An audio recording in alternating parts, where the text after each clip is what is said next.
Welcome, Valkyrie Squad! These are your forearm videos, so please watch this whole series before you continue on to the very first weeks into novice level. If you ever need to, reference these videos afterwards.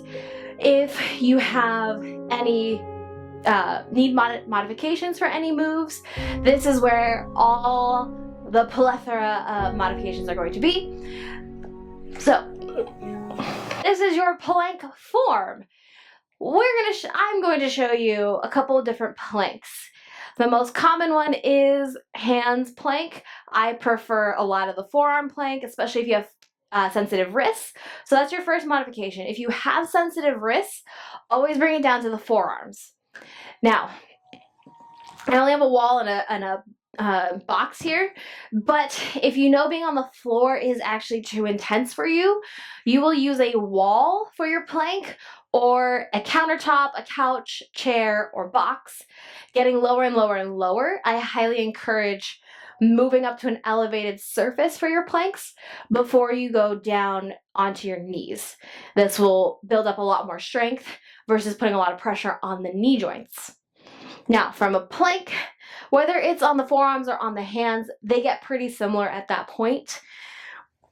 But from the floor, I'm going to show forearms the whole time until I go up to the wall.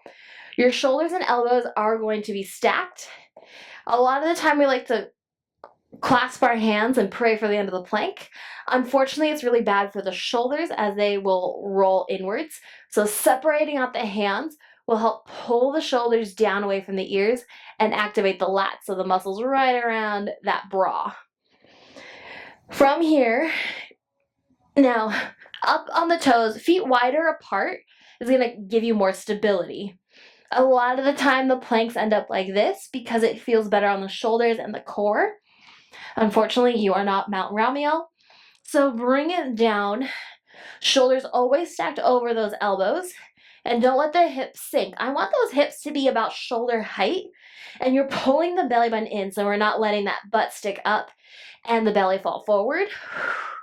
You're pulling that belly button in, sinking into the floor. You're pressing up and away, filling up the space in your back.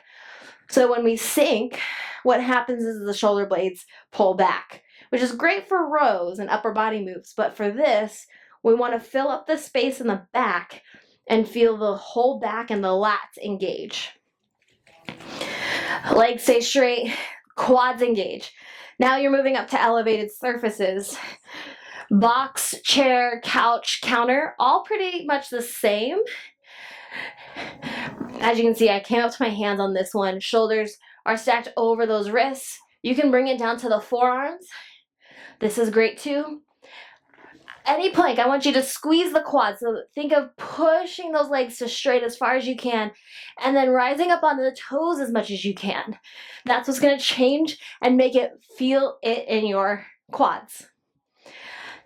Now the wall. This is beginner level, or you know that your wrists and joints are very sensitive. This is where you're going to start. You're here. The hands do come up a little bit higher than the shoulders to get you into that angle.